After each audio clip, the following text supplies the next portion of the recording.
देखिए, अभी तक हम लोग पिछले क्लास में लोकतांत्रिक राजनीतिक दलों के बारे में पढ़ रहे थे और पढ़े थे कि राजनीतिक दल का अर्थ क्या है, किसे राजनीतिक दल कहते हैं और भारत में दलीय व्यवस्था की शुरुआत कब से हुई और उसका ऐतिहासिक संदर्भ यानी वैश्विक परिप्रेक्ष्य में भी उसका ऐतिहासिक संदर्भ देखा था कि सबसे पहले दलीय व्यवस्था की शुरुआत कब से और कहाँ से हुई। कल हम लोग राजनीतिक दलों के कार्य को भी समझा कि राजनीतिक दल कौन कौन सा कार्य करता है और पहले भी मैंने आप लोगों को समझा दिया है कि क्वेश्चन आता है कि इनमें से कौन सा कार्य राजनीतिक दल नहीं करता है या इनमें से कौन सा कार्य राजनीतिक दल करता है, ऐसे करके प्रश्न आता है। तो जितने भी कल मैंने आपको टोटल 7-8 जो कार्य पढ़ाए हैं उसको याद कर लें। आज हमारे सामने एक सवाल, कई सवाल हम लोगों ने कल किया था और कहा था कि इसका उत्तर ढूंढने का प्रयास करेंगे और उसमें से कुछ प्रश्नों का उत्तर मिल गया था। अब एक प्रश्न हमारे सामने यह होता है कि लोकतंत्र में राजनीतिक दलों की आवश्यकता क्यों, राजनीतिक दल की जरूरत काहे है। जैसे कि इस पर तो मैंने बहुत कुछ बताया भी है आप लोगों को, लेकिन एक बार फिर से इस प्रश्न का उत्तर ढूंढते हैं क्योंकि कल जब प्रश्न जितना भी किया उन सभी प्रश्नों का उत्तर ढूंढने का हम लोगों ने कहा था कि ढूंढने का प्रयास करेंगे। तो अब एक प्रश्न यह था, तो इस प्रश्न का उत्तर ढूंढते हैं। अभी तक हम लोगों ने समझा है कि राजनीतिक दल लोकतांत्रिक शासन व्यवस्था में काफी महत्वपूर्ण कार्य करता है। ये तो हम लोग बढ़िया से समझ गए हैं कि लोकतंत्र में बहुत ही महत्वपूर्ण कार्य लोकतांत्रिक दल राजनीतिक दल लोकतंत्र में करता है। जनता की विभिन्न समस्याओं के समाधान में राजनीतिक दल महत्वपूर्ण भूमिका निभाता है और ये भी हम लोग जानते हैं कि जनता के समस्याओं के समाधान में सबसे महत्वपूर्ण भूमिका राजनीतिक दल निभाता है। जैसे पढ़े थे हम लोग कि जनता और सरकार के बीच कड़ी का काम करता है राजनीतिक दल, पढ़े थे ना कल। तो हमारी क्या समस्याएं हैं, इस समस्या को सरकार तक पहुंचाने का माध्यम राजनीतिक दल ही होता है और सरकार क्या करना चाहती है, क्या कर रही है, ये उसके नीतियां हमारे तक पहुंचाने का काम भी राजनीतिक दल ही करता है। तो अब हमारे सामने यह प्रश्न उठता है कि आधुनिक लोकतंत्र में राजनीतिक दलों को की क्यों आवश्यकता है। पहले का प्रश्न तो ये हो गया कि आधुनिक जो लोकतंत्र है, वर्तमान समय में जो लोकतंत्र है, इसमें राजनीतिक दलों की आवश्यकता क्यों महसूस की गई। क्या राजनीतिक दलों के अभाव में भी लोकतांत्रिक शासन व्यवस्था सफल ढंग से चल सकती है। एक और सवाल कि क्या राजनीतिक दलों के अभाव में, यानी कि अगर राजनीतिक दल ना रहे तो भी लोकतांत्रिक शासन व्यवस्था सफल ढंग से चल सकती है कि नहीं, ये एक और प्रश्न। दरअसल राजनीतिक दल को लोकतंत्र का प्राण कहा जाता है, ये मैंने पहले ही बताया था आप लोगों को, कल भी बताया था कि राजनीतिक दल को लोकतंत्र का प्राण कहा जाता है। इसलिए लोकतांत्रिक शासन व्यवस्था में राजनीतिक दलों की आवश्यकता को तो नजरअंदाज कभी नहीं किया जा सकता। जब आप इसकी महत्व को समझ लो कि इसको लोकतंत्र का प्राण कहा जा रहा है, यानी लोकतंत्र को जीवन इसी से प्रदान होता है, ऐसे में लोकतंत्र में राजनीतिक दल को कभी भी नजरअंदाज नहीं किया जा सकता है।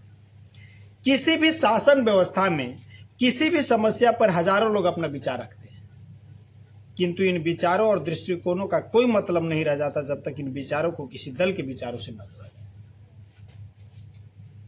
यानी कि लोकतंत्र में तो सब लोगों को विचार की अभिव्यक्ति की स्वतंत्रता होती है, तो हजारों लोग अपना विचार रखते हैं, लेकिन इन विचारों का कोई वैल्यू नहीं है जब तक कि इन विचारों को कोई राजनैतिक दल अपना विचार नहीं बना। जैसे मान लीजिए हमारी ओपिनियन कुछ भी हो कि सरकार को ऐसे काम करना चाहिए, अगर सरकार इस तरह से काम करती है, सरकार अगर इस तरह से काम करती है, अच्छा कोई बात नहीं, आवाज आ रही है ना, आज थोड़ा थकान ज्यादा है।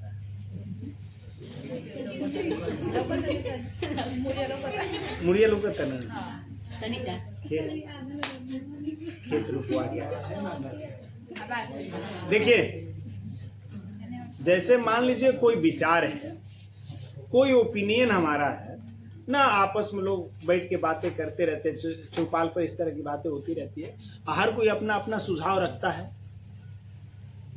कि ऐसे ना वैसे होके के चाहत रहे, तो हम अपनी विचारों को अपने चौपाल पर रखते, उसका कोनो मतलब नहीं। अपने घर पर या चार लोगों के बीच में अपने विचार को रखते, उसका कोई मतलब नहीं बनता है। उसका मतलब तब बनता है जब उस विचार को कोई भी राजनीतिक दल अपना विचार बनाए। जब वह अपना विचार बनाएगी तो अगर वह सत्ता पक्ष में आएगी तो अपने विचारों को सरकार से कहेगी और सरकार उस विचारों पर विचार भी करेगी। ऐसे में वो विचार कारगर हो जाएंगे। और अगर वह सत्ता पक्ष में नहीं गया, विपक्ष में भी रहा, तो वह आवाज उठाएगा, मांग रखेगा कि ऐसे होना चाहिए, दबाव बनाएगा सरकार पर, होना चाहिए। तो इस प्रकार हमारे विचारों का औचित्य तब ही बनता है जब कोई भी राजनीतिक दल उसे अपना विचार मान लेती है। इसीलिए अब आप सोचो कि अगर राजनीतिक दल नहीं रहे तो हमारे विचार का कोई महत्व रह गया? तो हमारे प्रश्न का उत्तर मिल गया कि नहीं मिल गया कि हमें राजनीतिक दल क्यों जरूरी है? पहला तो उत्तर उसका यही मिल गया कि अगर ये राजनीतिक दल लोकतंत्र में नहीं रहे तो हमारे विचारों का कोई औचित्य नहीं रह जाएगा, हमारे विचार सरकार तक कभी पहुंच नहीं पाएंगे और इस पर कोई अमल नहीं किया जाएगा। राजनीतिक दल देश के लोगों की भावनाओं एवं विचारों को जोड़ने का काम करते हैं और इस दृष्टि से हमारे लिए राजनीतिक दलों की आवश्यकता पड़ती है। इसके अलावा लोकतंत्र में राजनीतिक दल की आवश्यकता इसलिए भी है कि यदि दल नहीं होगा तो सभी उम्मीदवार निर्दलीय हो जाएंगे ना। अगर दल ना रहे, दल नहीं रहेगा तो दल नहीं है ओकरा का मतलब निर्दलीय, बिना दल के। तो जितने भी सांसद और विधायक चुनाव लड़ेंगे वो निर्दलीय चुनाव लड़ेंगे। अब निर्दलीय चुनाव लड़ेंगे तो सब लोग एक एक आदमी हो गया ना। अगर राष्ट्रीय स्तर पर देखा जाए तो 545 सांसदों की जरूरत है, तो 545 सांसद निर्दलीय होंगे ना, यानी कोई किसी दल का नहीं है। और सरकार बनाने के लिए कितनी सीटों की जरूरत होती है?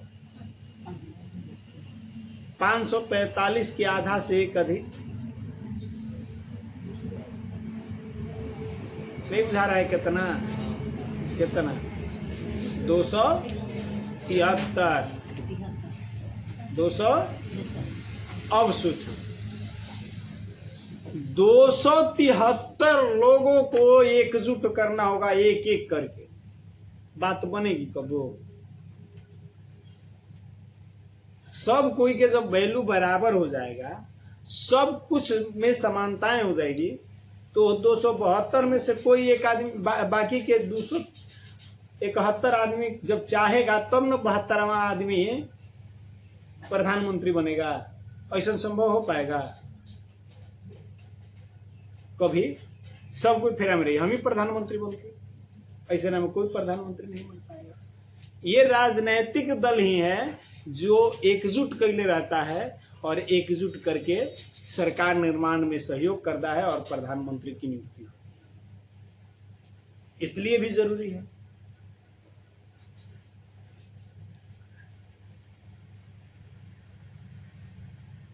उम्मीदवार अपनी नीतियां राष्ट्र हित में न बनाकर उस क्षेत्र विशेष के लिए बनाए गए जिन क्षेत्रों में चुनाव लड़ रहे हैं। और तीसरी समस्या क्या हो जाएगी? तो तीसरी समस्या हो जाएगी जब सारे लोग निर्दलीय हो जाएंगे। वो किसी दल के तो नहीं होंगे, जब दल है ये नहीं है तो कोई भी दलीय होगा, सब कोई निर्दलीय हो जाएगा। तो सब कोई निर्दलीय हो जाएगा तो सब कोई जो नीति बनाएगा, सब कोई अपन अपन बारे में नीति बनाई। जब हमारा किसी से कोनो मतलब नहीं है, हमारा अपना केवल एक वो हम ये हैं, हम अपना क्षेत्रवा के काम करेंगे तब ना हमारा क्षेत्रवा के लोग वोट देगा जी। हम दूसरे के क्षेत्र में काम कर देंगे तो हम वही जाके लोग हमारा भी वोट देने आएगा। उदाहरण के लिए मान लो आरा संसदीय क्षेत्र में, आरा संसदीय क्षेत्र का कोई सांसद है और वो जाकर के मान लीजिए कि पटना संसदीय क्षेत्र में कार्य कर देता है, तो उसका बेनिफिट उसको मिलेगा। ऊर्जा के कौन जनता उसको वोट देगी? वोट तो ईजा के लोगों को देना है। तो ऐसे में तो वो कहीं दूसरे के बारे में सोचबो नहीं करेगा। तो सब कोई राष्ट्रीय हित में कोई भी अपना नीति नहीं बनाएगा। कोई किसी भी के द्वारा राष्ट्रीय हित में नीतियां नहीं बनाई जाएगी। सब लोग केवल अपनी क्षेत्रीय नीतियां बनाएगा जो अपने क्षेत्र के विकास के लिए। इसलिए राजनीतिक दल रहेगा तो राजनीतिक दल को पूरे देश से मतलब है, क्योंकि उसको सभी क्षेत्रों पर अपना अपना उम्मीदवार खड़ा करना है। ऐसे में वो जब भी कोई नियम बनाएगा वो राष्ट्रीय स्तर के नियम बनाएगा। तो राजनीतिक दल इसलिए भी जरूरी है देश की अखंडता और एकता को बनाए रखने के लिए।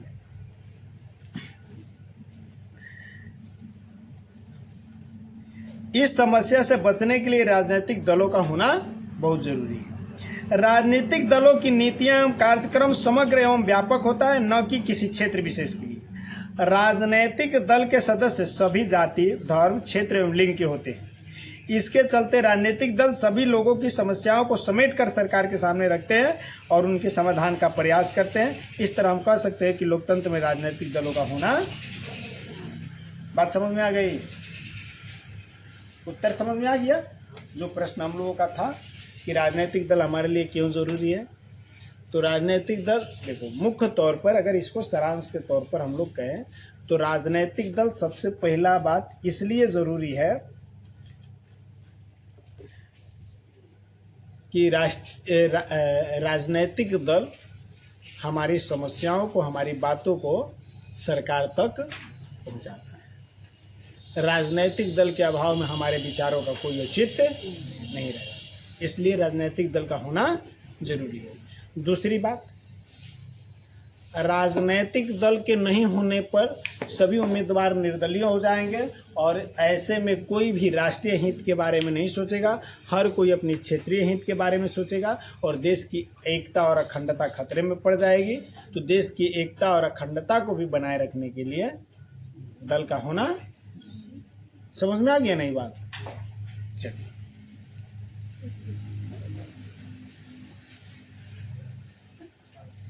अब हमारे सामने ये बात आती है कि राजनीतिक दलों के बीच जो प्रतियोगिता होता है, सब राजनीतिक दलों के बीच प्रतियोगिता होता रहता है। हर राजनीतिक दल चाहता है कि हम अपने आप को सबसे बेहतर साबित कर सकें। इसी में लोग लगा रहता है। भले तरीका सब लोगों ने गलत अपना लिया है कि अपना को बेहतर दिखाने के लिए लोग अपना फेरा में नहीं है, दूसरा के खराब दिखाना चाहता है। नहीं समझ में आया? ये बात है। एक सिनेमा है, कॉमेडियन सिनेमा है गोलमाल, देख ले। उसमें देखिएगा 4-5 लोग रहता है, आदि, मानव, बम्मन वगैरह सब ये सब है ना। तो जब भी ऐसा जरूरत आता है, जैसे जिस रूम में रहते थे रूम मालकिन मांगती है अपना किराया, कहती है कि जो किराया देगा वो आगे बढ़ो। बाकी सब लोग एक डेग पीछे हट जाते हैं। तो एक डेग आगे हो गया कि ना? बिना बढ़े एक डेग आगे हो गया ना? तो बात समझ में आ गई? अगर सबको नीचा दिखा दिया जाए तो अपने आप ऊंचा हो जाइएगा ना। तो आज के राजनीतिक दल वेलकम सिनेमा की कॉपी कर रहे हैं। स्वयं को आगे बढ़ाने के चक्कर में नहीं है, बाकी सबके गोड़ घींच के पीछे कर दो ना, अपने मने आगे रहोगे। दूसरा के गिराने के चक्कर में क्या लगा रहना है, अपने को उठाने के चक्कर में लगा रहना चाहिए। वो वाजिब तरीका है। तो यही प्रतियोगिता है कि लोग अपने को बेहतर दिखाने के, प्रत्येक राजनीतिक दल अपने को बेहतर बनाने की कोशिश करता है, लेकिन बेहतर दिखाने के लिए तरीका गलत अपना लिया। ये नहीं कि हम बेहतर काम करके बेहतर बनाए, ये लोग सोचता है कि बाकी सबके शिकायत करके हम बेहतर बनाए, और आज सभी राजनीतिक दल बस यही कर रहा है।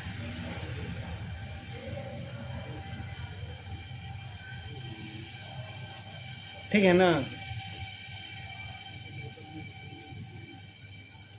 तो प्रतियोगिता एवं लोकमत के सशक्तिकरण पर इसका क्या प्रभाव पड़ता है राजनीतिक दलों का, ये देखिए। कह रहा है कि दुनिया में दलीय व्यवस्था के 3 रूप प्रचलित हैं, याद रखेंगे। दलीय व्यवस्था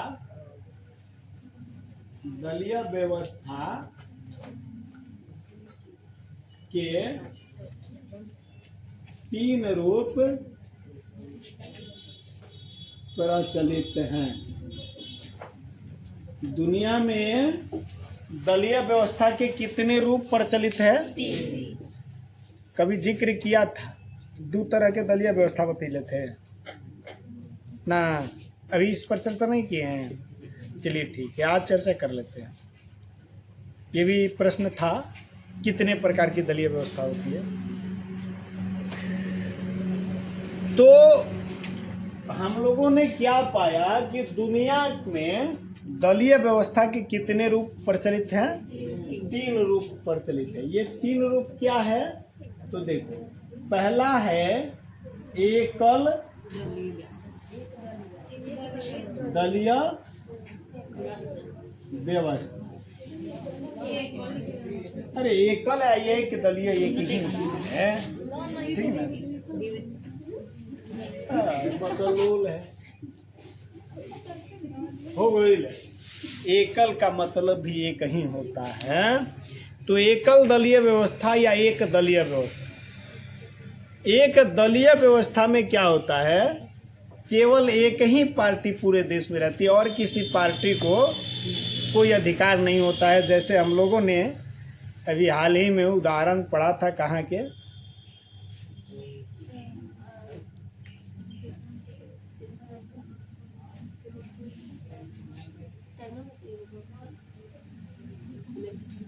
चाइना में तो ये है। अभी उदाहरण में पड़ोसी देशों को बता रहा था तो नहीं बताया था। हाँ,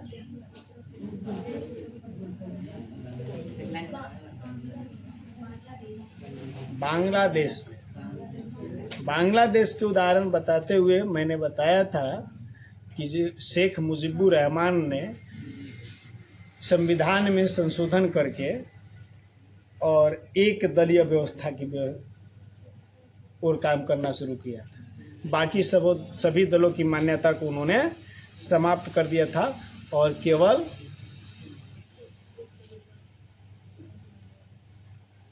वहाँ की जो एक क्या नाम था,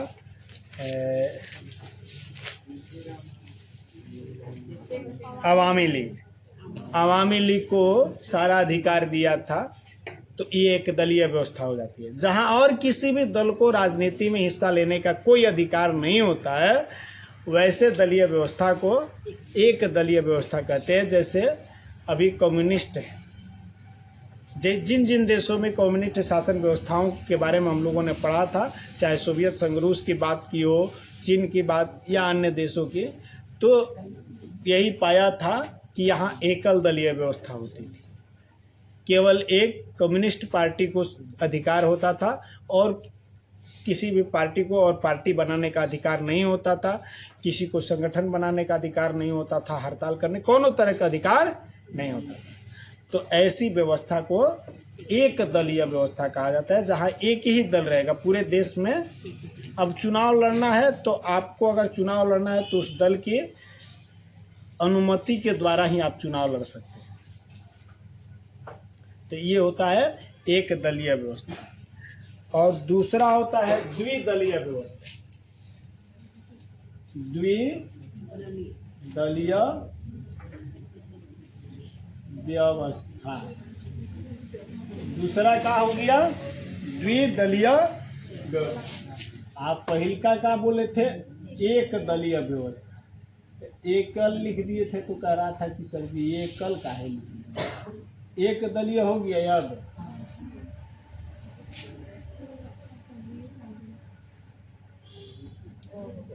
देखिए द्विदलीय व्यवस्था में क्या होता है, पूरे देश भर में दो ही पार्टियां होती है, दो ही दल रहेंगे और वो चुनाव लड़ेंगे। जैसे अभी ब्रिटेन का उदाहरण पढ़े थे कि दो ही दल था।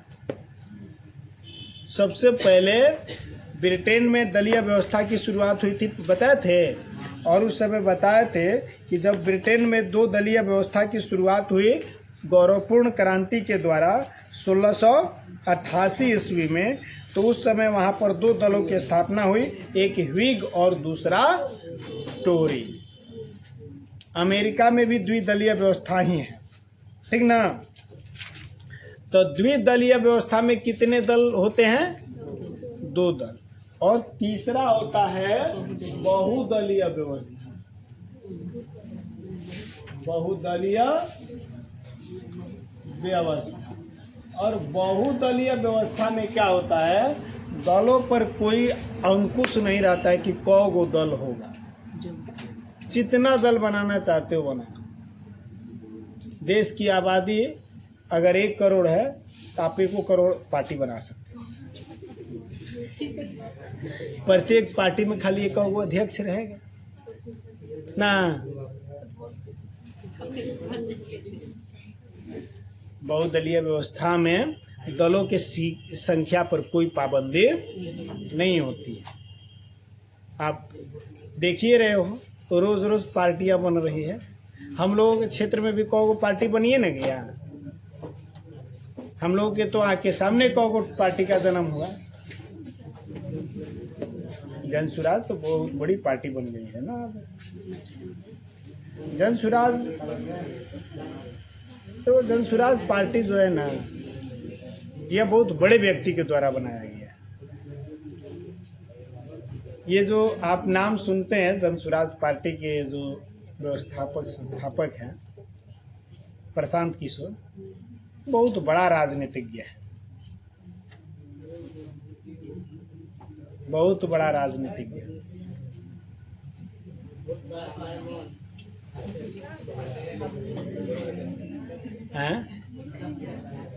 जन सुराज पार्टी के संस्थापक प्रशांत किशोर।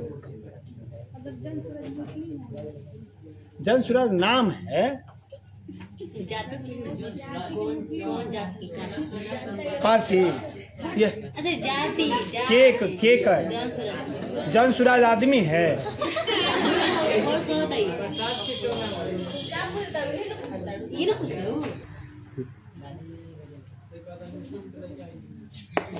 चलिए देखिए, तो दलीय व्यवस्था की बात मैं बता रहा था कि बहुदलीय भारत एक अच्छा उदाहरण आपको मिल जाएगा, जहां दलों की संख्या की कोनो लिमिटेशन नहीं है। इसके अलावा हम लोग देखे थे नेपाल में भी 7 दलें थी, तो ये बहुदलीय व्यवस्था हो गई। जहां 2 से अधिक दलों वाली व्यवस्था है उसको बहुदलीय व्यवस्था।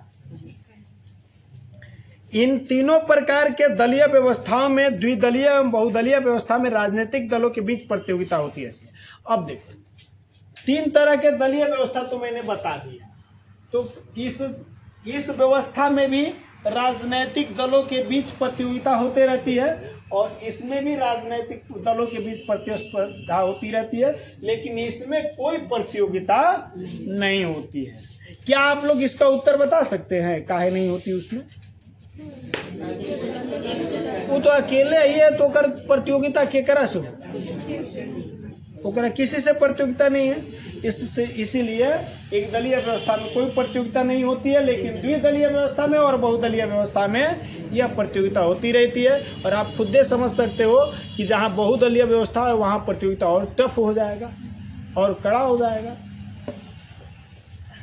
सामान्यतः लोगों में यह धारणा प्रचलित है कि लोकतंत्र में दलों के बीच प्रतियोगिता अच्छी बात होती है, और ये तो मैंने सब लोग के दिमाग में ये धारणा बनल रहता है कि लोकतंत्र में दलों के बीच की प्रतियोगिता और प्रतिस्पर्धा अच्छी बात है। जैसे हम लोग मार्केट में गए और एक ही प्रकार के वस्तु बेचने वाली कई दुकानें हो जाती है, तो उनमें प्रतियोगिता हो जाता है और उसका बेनिफिट ग्राहक को मिलता है, कम दाम में बढ़िया सामान मिल जाता है। उसी तरह दलीय व्यवस्था में अगर कंपटीशन है तो उससे क्या फायदा है? प्रत्येक दल अपने आप को जनता के सामने बेहतर साबित करने के लिए अधिक से अधिक जनता के हितों का ध्यान रखेगा, जनता के भलाई का काम करेगा। ये जनता को फायदा मिलेगा, लोकतंत्र और मजबूत होगा। दलों के बीच प्रतियोगिता का मुख्य कारण सत्ता की प्राप्ति होता है, और ये बात तो हम लोगों को खूब बढ़िया से पता है कि काहे खातिर प्रतियोगिता होता है? जनता के सामने अपने आप को बेहतर साबित करने के लिए। और लोग अपने आप को बेहतर काहे साबित करना चाहता है? क्योंकि राजनीतिक दलों का अंतिम लक्ष्य सत्ता प्राप्त करना है, तो सत्ता को प्राप्त करने के लिए ही यह प्रतियोगिता होती है। इसके लिए सभी राजनीतिक दल ज्यादा से ज्यादा लोगों का समर्थन प्राप्त करना चाहती है, क्योंकि जिस दल के पास लोगों का समर्थन सर्वाधिक होगा वही दल सत्ता प्राप्त कर पाएगी।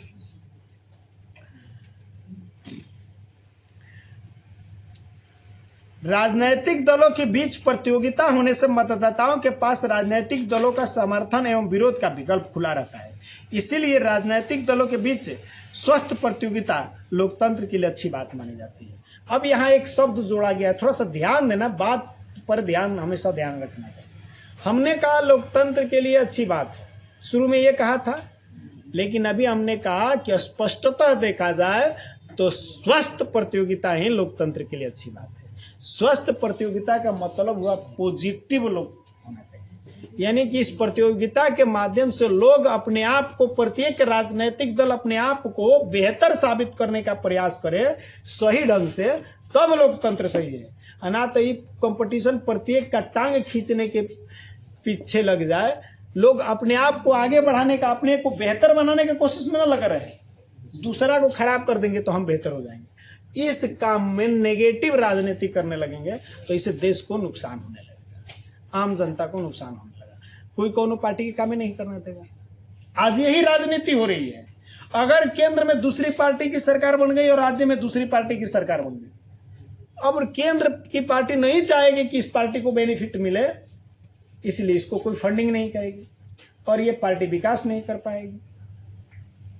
तो ये नेगेटिव अस्वस्थ प्रतियोगिता।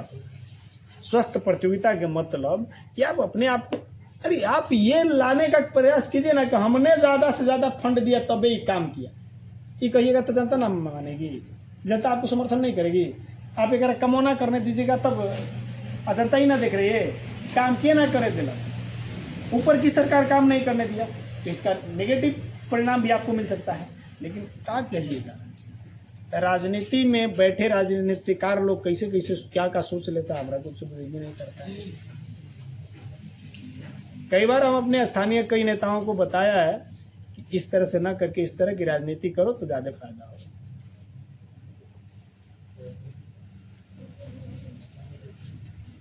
हम लोगों को पता है राजनीतिक दल लोकतंत्र का प्राण होता है। राजनीतिक दलों को लोकतंत्र का आधार स्तंभ माना जाता है, ना बुझाया?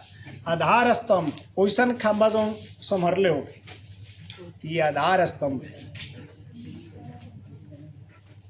इसीलिए हम यह भी मान सकते हैं कि राजनीतिक दलों के बीच प्रतियोगिता होने से लोकतंत्र और ज्यादा मजबूत होता है। राजनीतिक दलों में प्रतियोगिता होने से सभी दल राष्ट्र एवं जनता के लिए एक से बढ़कर एक कल्याणकारी कार्यक्रम एवं नीतियां बनाने लगते हैं। बेहतर तभी ना साबित होंगे कि जनता के फायदा के लिए, देश के फायदा के लिए बढ़िया से बढ़िया नीति बनाओगे, तो कल्याणकारी नीतियां बनाना शुरू कर देते हैं। सभी दल जनता की समस्याओं को जोरदार ढंग से उठाते हैं और इन समस्याओं को जल्द से जल्द समाधान करने का प्रयत्न भी करते हैं। राजनीतिक दलों के बीच हमेशा डर बना रहता है कि यदि जनता की इच्छाओं, आवश्यकताओं और आकांक्षाओं के अनुसार वे काम नहीं करेंगे तो जनता का समर्थन उनको प्राप्त नहीं। तो सही बात है, आप जनता की इच्छा और आकांक्षा के अनुसार काम नहीं कीजिएगा तो जनता आपको वोट नहीं करेगी, आपको समर्थन नहीं देगी। और जब जनता का समर्थन जिस सरकार, जो पार्टी खो देगी वो सरकार में नहीं शामिल हो सकती है।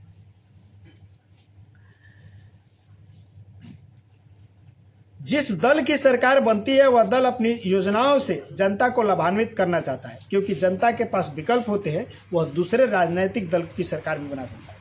यही के चलते जो भी पार्टियां सरकार में आती है, सत्ता में आती है, तो वह ऐसी ऐसी योजनाएं बनाती है और ऐसी योजनाएं चलाती है जिससे जनता को अधिक से अधिक लाभ मिल सके। क्योंकि अगर आप ऐसा नहीं करेंगे तो जनता के सामने विकल्प रहता है, वो दूसरी पार्टी को अपने समर्थन प्राप्त करेंगे और दूसरे पार्टी को समर्थन देने के साथ ही आप सरकार से हट जाइएगा, दूसरा पार्टी का सरकार बन जाएगा। अतः हम कह सकते हैं कि राजनीतिक दलों में प्रतियोगिता होने से लोकतंत्र और ज़्यादा ठीक है। आज थोड़ा सकराह बंद करेंगे, बताते हैं।